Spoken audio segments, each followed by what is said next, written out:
حسین پاک کے لیے تو ایک طرف علی اکبر ہے اور ایک طرف اللہ کا دین ہے. حسین علی اکبر قربان کر رہے ہیں, اللہ کا دین بچا رہے ہیں, اور ہمارے پاس روزانہ ہم سے امتحان ہوتا ہے. ایک طرف اللہ کا دین ہے, ایک طرف ہماری نیند ہے, ایک طرف اللہ کا دین ہے. ایک علی اکبر نہیں ہے ایک دوسری طرف, بلکہ کتنی علی اکبر نہیں, کتنی حقیر چیز ہے, کتنی حقیر. دین ایک طرف اور نیند ایک طرف. نیند کی اوقات کیا ہے علی اکبر کی ہے ذات کے سامنے. علی اکبر ایک طرف اور دین ایک طرف. حسین نے علی اکبر قربان کر کے دین بچایا, اور ہمارے پاس ایک طرف دین, ایک طرف فجر کے وقت نیند. اب دین آواز دیتا ہے مجھے بچا, نیند کہتی ہے مجھے بچا. سچ بولنا, کس کو بچاتے ہو, کس کو بچاتے ہو؟ ہنسنے کی بات نہیں.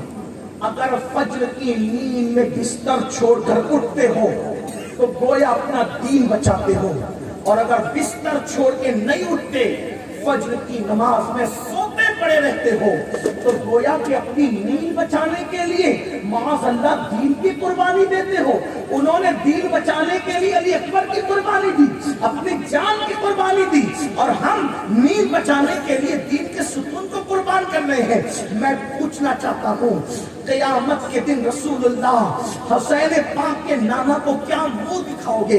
اللہ کے رسول کی بارگاہ میں جب شفاعت کی بھیک مانگنے جاؤ گے تو کہیں ایسا نہ ہو جائے, اللہ نہ کرے, ہزار بار نہ کرے, خدا کسی دشمن کو بھی وہ دن نہ دکھائے کہ جب تم جاؤ رسول اللہ کی بارگاہ میں شفاعت کی بھیک مانگنے کے لیے, یاد رکھنا جب تک رسول اللہ سے شفاعت کی بھیک نہ مانگو گے کبھی جنت نہیں مل سکتی. اس ہماری جتنی سانسیں ہیں اور ہمارے جسم میں جتنے بال ہیں, بلکہ کائنات میں پہلے انسان حضرت آدم علیہ السلام سے لے کر آخری پیدا ہونے والے انسان تک جتنی سانسیں لی گئی لی جائے گی, اس سے زیادہ احسانات اگر ہمارے اس وجود پر کسی کا ہے تو وہ آمنہ کے لال عبداللہ کے نقل جگر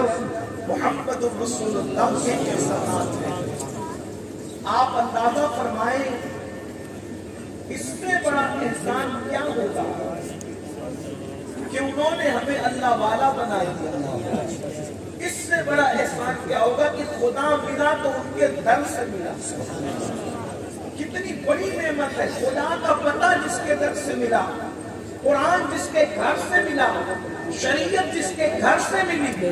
آپ اگر اس کو محسوس کر سکتے ہیں تو محسوس کریں. اگر وہ نہ آتے تو پھر بیٹیاں زندہ دفن ہوتی رہتی. وہ نہ آتے, ماں کے ساتھ لوگ بدکاری کرتے رہتے, لوگوں نے ان کے آنے سے پہلے بدکاری کی. وہ نہ آتے, ماں کی گود میں شراب پلائی جاتی جیسا کہ ماؤں نے پلایا. وہ نہ آتے, جانوروں کے ساتھ بدی کی جاتی جیسا کہ لوگوں نے ان کے آنے سے پہلے کیا.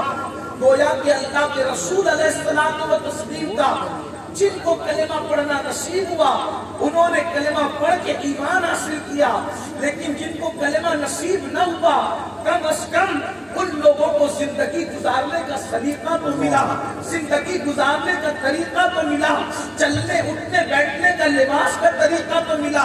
یہ دنیا جو اچھے لباس میں دکھ رہی ہے یہ مدینے والے مصطفیٰ کریم کا صدقہ ہے. یہ دنیا جو ایک تہذیب کے ساتھ زندگی گزار رہی ہے, ایک کلچر کے جو وہ بندر میں بندی ہوئی ہے, یہ مصطفیٰ جان رحمت کا صدقہ ہے. لیکن یہاں ایمان والوں سے مخاطب ہونے کا حکم دیا جا رہا ہے کہ اوروں کو تو بہت کچھ ملا لیکن سب سے زیادہ جو نعمت ملی خدا کا پتہ مصطفیٰ جان رحمت کے در سے, قرآن مصطفیٰ جان رحمت کے گھر سے, اللہ کا قانون مصطفیٰ جان رحمت کے ذریعے سے, غرض کے جنت بھی ملے گی مصطفیٰ جان رحمت کے صدقے میں ملے گی, قبر میں سکون کی نیند سوئیں گے مصطفیٰ جان رحمت کے صدقے میں سوئیں گے. یہ جو روزی ملتی ہے انہی کے صدقے میں ملتی ہے, عزتیں ملتی ہے انہی کے صدقے میں ملتی ہے, نعمتیں ملتی ہے انہی کے صدقے میں ملتی ہے. بلکہ میرے امام تو یہاں تک فرماتے ہیں خلق کے حاکم ہو تم, رزق کے قاسم ہو تم سے ملا جو ملا تم پہ کروڑوں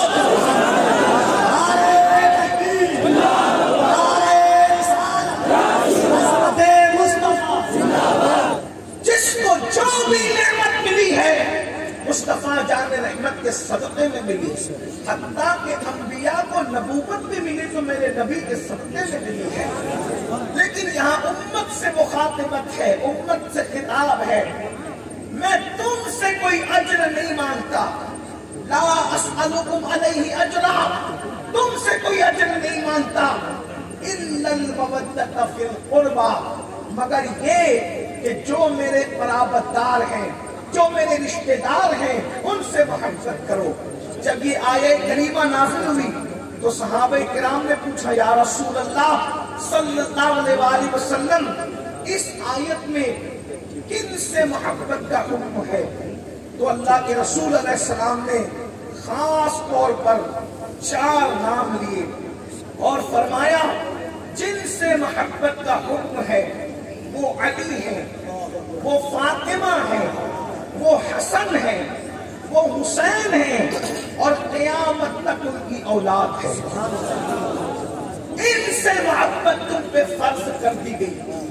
اسی کو امام شافعی محمد ابن ادریس رضی اللہ تعالی عنہ بیان کرتے ہیں, جس کو جد المختار میں میرے امام سیدی اعلیٰ حضرت نے نقل فرمایا.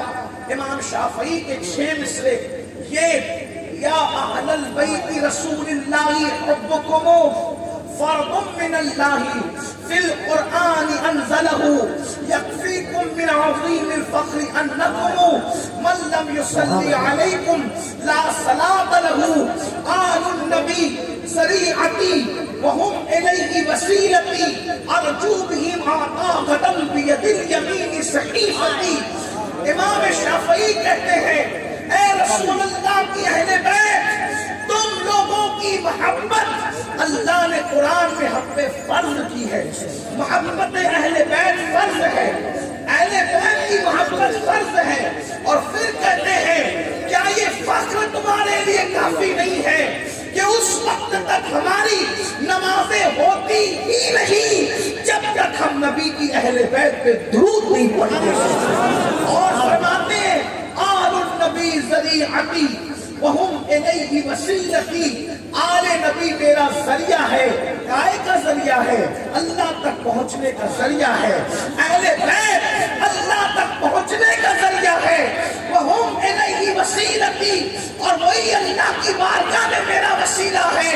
اور جو بھی آقا قدم بید الیمین صحیفتی, اور مجھے امید ہے کہ قیامت کے دن میرا نام اعمال اگر میرے سیدھے ہاتھ میں دیا جائے گا وہ بھی اہل بیت کی محبت کے صدقے میں دیا جائے گا. نعرہ تکبیر, لبیک یا رسول اللہ, لبیک یا رسول اللہ, سید امین القادری. آل نبی کے صدقے میں میرا نام اعمال میرے سیدھے ہاتھ میں دیا جائے گا. تو اہل بیت کی محبت ہم پر فرض ہے. اور میرے آقا نے تو یہاں تک فرمایا حسین منی وانا من الحسین, حسین مجھ سے ہے میں حسین سے ہوں. احب اللہ من احب حسینہ, اللہ اس سے محبت کرتا ہے جو حسین سے محبت کرتا ہے. حسین صبت من الاسباط, اور میرا حسین میرے بیٹوں میں ایک بیٹا ہے. اللہ اکبر.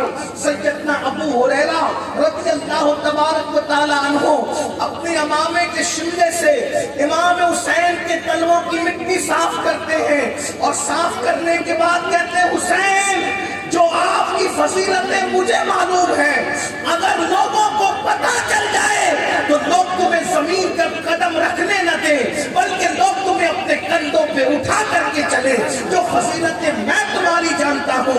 اللہ اکبر۔ تو اہل بیت سے محبت کا اللہ کے رسول نے حکم دیا، حسنین کریمین سے محبت کا حکم دیا، علی و فاطمہ سے محبت کا حکم دیا، قیامت تک ان کی اولاد سے محبت کا حکم دیا۔ یہ باتیں تو آپ واقعات کے ذریعے سے 1 محرم سے لے کے 10 محرم تک، ختم محرم تک بار بار سنتے رہتے ہیں۔ میں کسی کو دہرانے کے لیے یہاں نہیں بیٹھا، مختصر وقت میں مجھے آپ سے کچھ باتیں کرنی ہے۔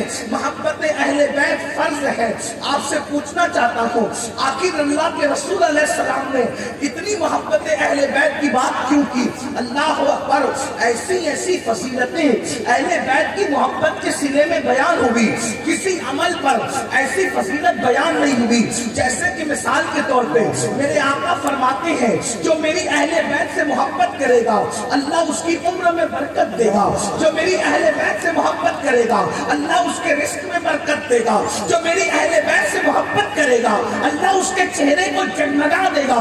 بلکہ فرمایا، جن ان کے چہرے جنازے میں بھی چمکتے ہوں گے اور ان کے چہرے قیامت میں بھی 14ویں رات کے چاند کی طرح چمکتے ہوں گے، جن کے دلوں میں اہل بیت کی محبت ہوگی اور جن کے دلوں میں اہل بیت سے بغض ہے۔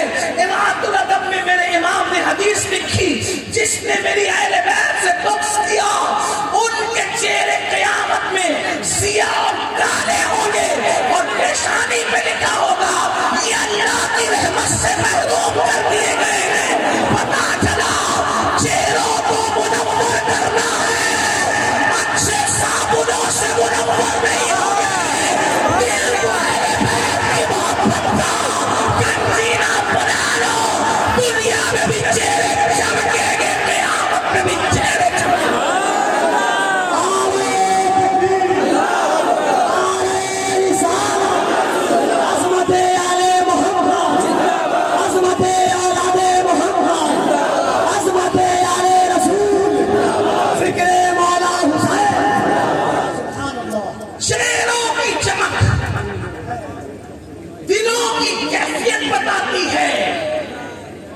دل جگمگائیں گے۔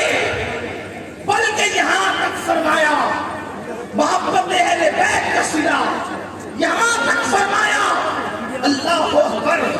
ذرا توجہ کریں، کوئی عمل کر لو ایمان اور خاتمے کی گارنٹی نہیں ہے۔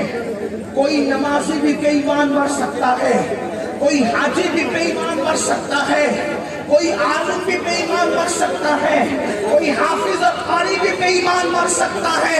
لیکن میرے آقا فرماتے ہیں، صاحب کشاف نے لکھا، امام رازی نے لکھا، امام یوسف نبہانی نے لکھا، اس طریقے سے امام عبدالوہاب شعرانی نے لکھا، کثرت کے ساتھ یہ بات لکھی گئی کیا؟ اللہ اکبر۔ میرے آقا فرماتے ہیں، جو میری اہل بیت سے محبت کرے گا اس کا خاتمہ ایمان پر ہوگا، وہ دنیا سے ایمان پر جائے گا۔ اور فرمایا صرف ایمان میں نہیں جائے گا، اگر بستر پہ بھی مرے گا اللہ اس کو شہادت کا مرتبہ عطا فرمائے گا۔ اہل بیت سے محبت کرنے والا جب اس کی روح نکالنے کے لیے موت کا فرشتہ آئے گا تو روح بعد میں نکالے گا، پہلے جنت کی بشارت دی جائے گی پھر اس کی روح نکالی جائے گی۔ یہ محبت اہل بیت جنت کا مشتہ پہلے ہے، جنت کا مشتہ پہلے ہے، روح کا نکلنا بعد میں ہے۔ اور یہاں تک فرمایا کہ اہل بیت سے محبت کرنے والوں کو ایسے سجا کر جنت میں لے جایا جائے گا جیسے دلہن کو سجا کر دولہا کے گھر لے جایا جاتا ہے۔ اور اہل بیت سے محبت کرنے والے پل صراط سے ایسے گزریں گے جیسے بجلی کونج جاتی ہے۔ اللہ اکبر۔ لیکن سب سے بڑی فضیلت جو اہل بیت کی ہے وہ ذرا دل کے کان سے سن لیں۔ میرے آقا نے فرمایا، ایک مرتبہ جب سیدہ کائنات، مخدومہ کائنات، بلکہ فردوس بری سیدہ فاطمہ مادر حسنین ام ابیہا کے گھر میں اللہ کے رسول جل وعلا جلوگر ہیں, حضور کی 4 شہزادیاں ہیں, لیکن سب سے عمر میں جو بعد کی شہزادی ہے, یعنی آخری میں جو شہزادی پیدا ہوئی وہ سیدہ فاطمہ تھی. اللہ اکبر, میرے نبی کی سب سے چہیتی شہزادی تھی. آقا ان سے بہت پیار کرتے تھے, بلکہ فرمایا میرے آقا نے فاطمہ راضی ہو تو اللہ راضی ہو جائے, فاطمہ ناراض ہو تو اللہ ناراض ہو جائے. اللہ اکبر, جس کے لیے میرے نبی کھڑے ہوتے اٹھ کر کے, اندازہ تو کریں.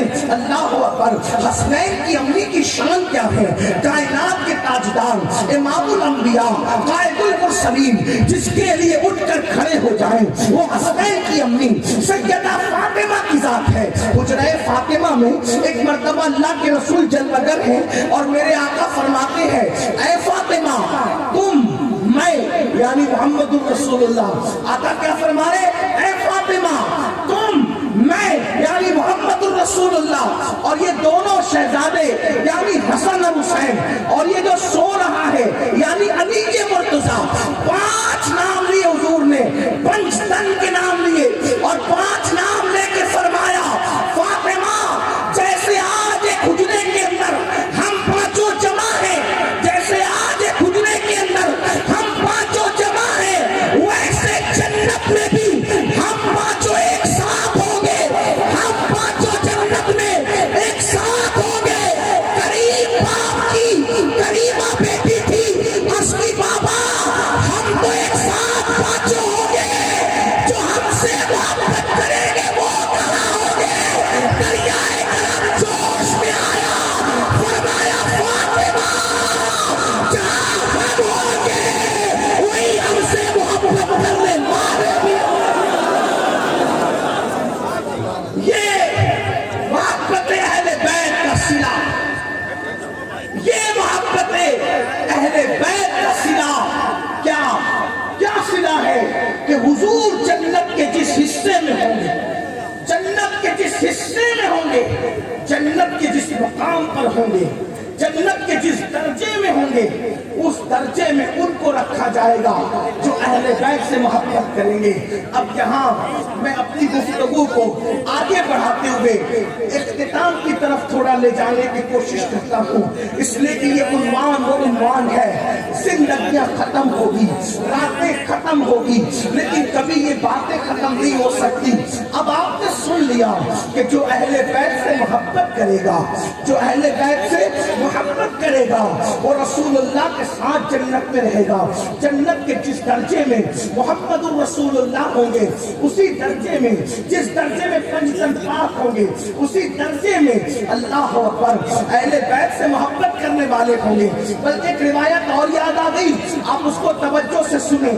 ایک روایت اور سن لیں میرے جوانوں کی علم میں اضافے کے لیے.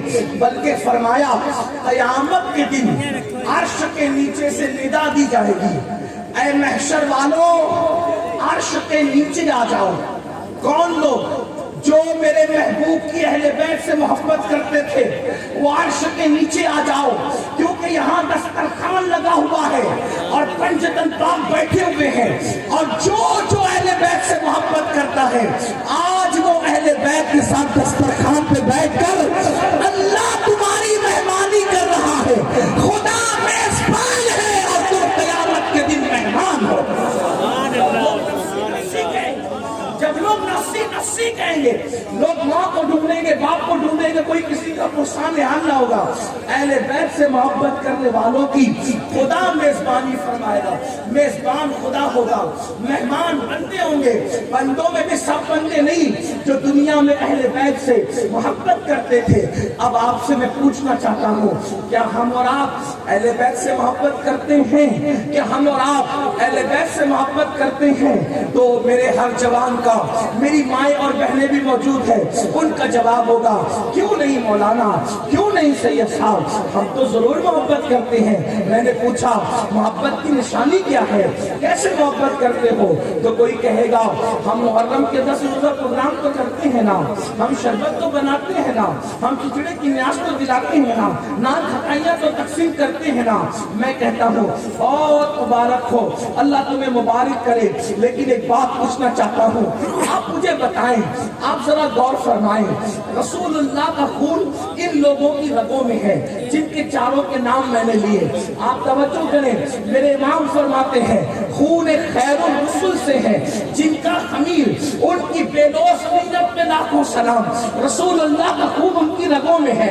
اب آپ مجھے بتائیں، پوری کائنات کو ایک پلڑے میں رکھو، پوری کائنات کو ایک پلڑے میں رکھو اور رسول اللہ کے خون کا ایک قطرہ ایک پلڑے میں رکھو، کیا پوری کائنات رسول اللہ کے خون کے قطرے کا مقابلہ کر سکتی ہے؟ نہیں کر سکتی. اب آپ سے پوچھتا ہوں، حسن پاک کی رگوں میں حسن کا خون نہیں، رسول اللہ کا خون ہے. حسین پاک کی رگوں میں رسول اللہ کا خون ہے. سیدہ فاطمہ کی رگوں میں رسول اللہ کا خون ہے. علی کے مرتضیٰ کی رگوں میں اس اعتبار سے رسول اللہ کا خون ہے کہ دونوں ایک دادا کی اولاد سے ہے. اسی لیے میرے آقا نے فرمایا تم لوگ الگ الگ درخت کی الگ الگ ٹہنی سے ہو، میں اور علی ایک درخت کی دو ٹہنیوں کا نام ہے، یعنی ہم دونوں الگ نہیں ہیں. اب آپ سے پوچھتا ہوں، جن کی رگوں میں رسول اللہ کا خون دوڑ رہا ہو، میرے آقا کا قائد المرسلین کا خون دوڑ رہا ہو، اللہ اکبر، اس شہادت حسین کو اگر ہم شربت اور کھچڑے پر توڑ رہے ہیں تو بتاؤ ہم کس قدر نادانی کر رہے ہیں. شربت تقسیم کرو، منع نہیں ہے، بہت ثواب ملے گا. کھچڑا بناؤ، نیاز کرو، منع نہیں ہے، بہت ثواب ملے گا. یہ محبت کی علامت ہے، یہ حقیقت محبت نہیں ہے. ایک ہوتی ہے علامت اور ایک ہوتی ہے حقیقت. حقیقت اور علامت میں فرق کیا ہوتا ہے آج اس کو سمجھ لیں. مثال کے طور پر کہ آپ کے علاقے کا نام کیا ہے؟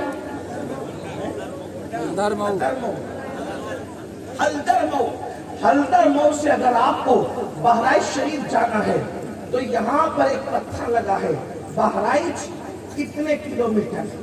اب کوئی بندہ کہے حلدرمو میں یہ پتھر دیکھ کر کہ بہرائچ آ گیا، توجہ کرنا، میں بات بہت اختصار سے کر رہا ہوں، بہت اختصاری سے کرنا ہے کیونکہ ہمیں وقت میں اپنی منزل پر آگے کی پروگرام کی طرف پہنچنا ہے. لیکن آپ سوچیں، حلدرمو میں ایک پتھر دیکھا، بہرائچ اتنے کلومیٹر، بہرائچ پر نظر پڑی، کلومیٹر پر نظر نہیں پڑی، اور کہاں آ گیا بہرائچ. پوری زندگی بہرائچ میں گھومتا رہے گا. کیا کبھی اس کو غازی سالار کا آستانہ ملے گا؟ اس علاقے میں حلدرمو میں گھوم کر کے ملے گا یہ بہرائچ ہے، یہ بہرائچ ہے؟ نہیں ملے گا، مر جائے گا، نہیں ملے گا. غازی صاحب کا آستانہ اس کو نہیں ملے گا. کیوں؟ کیونکہ اس نے علامت شہر کو حقیقت شہر سمجھا ہے نا. علامت شہر کو حقیقت شہر سمجھا، کیونکہ علامت شہر الگ ہے اور حقیقت شہر الگ ہے. بات تھوڑی سی سر پہ سے جا رہی ہوگی تو میں ایک بات سمجھاتا ہوں. علامت مطلب سائن بورڈ اور حقیقت مطلب منزل. ٹھیک، اب بات سمجھ میں آئی؟ یعنی وہ پتھر جو منزل تک لے جاتا ہے، جس کو سنگ میل بھی کہتے ہیں، ٹھیک، وہ پتھر نشان سے لے جاتے ہیں آپ کو منزل تک. تو نشانی کو اگر آپ منزل سمجھ کر رک گئے تو کیا ہوگا؟ ناکام ہو جائیں گے، منزل پہ نہیں پہنچ سکیں گے. تو یہ شربت، یہ کھچڑا، یہ گھروں کے جھنڈے، یہ نعت کی محفل، یہ 10 روزہ محرم کی محفل، یہ ذکر حسین، یہ نعرے، بڑا خوبصورت نعرہ مولانا تفید انور صاحب لگاتے ہیں، دل خوش ہوتا ہے. لوگ علی علی کہتے ہیں، لوگ صدیق صدیق کہتے ہیں، لوگ خلفاء کے نام لیتے ہیں، رسول اللہ کے نام لیتے ہیں، علی کے مرتضیٰ کے نام لیتے ہیں، حسن مجتبیٰ کے نام لیتے ہیں. لیکن یہ نعرے حقیقت محبت نہیں ہے، یہ علامت محبت ہے. یہ جھنڈے حقیقت محبت نہیں ہے، یہ علامت محبت ہے. یہ محفلیں حقیقت محبت نہیں ہے، یہ علامت محبت ہے. علامت حقیقت تک پہنچاتی ہے، لیکن جو علامت پہ رک جائے وہ حقیقت تک کبھی نہیں پہنچ سکتا. سنیو، اے میری قوم کے جوانوں، آپ اور ہم علامت پہ رک گئے، اس لیے حقیقت تک پہنچ نہیں پا رہے ہیں.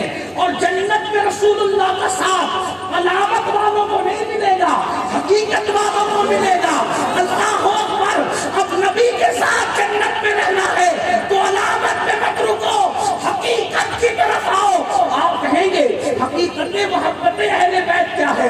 تو میں کہوں گا وہ ہاتھوں میں ناڑوں کا نام حقیقت محبت اہل بیت نہیں، ہاتھوں میں کروں کا نام حقیقت محبت اہل بیت نہیں، لباس کے کلر کا نام محبت اہل بیت کی حقیقت نہیں، بلکہ حقیقت کیا ہے؟ اللہ اکبر، حقیقت وہ ہے جس کے لیے اہل بیت کے بچے نے اپنی جان قربان کی، اپنا وطن قربان کیا، اپنا سب کچھ قربان کیا۔ آپ کہیں گے وہ کیا چیز تھی، وہ کیا چیز تھی جس کے لیے وہ قربان ہو گئے؟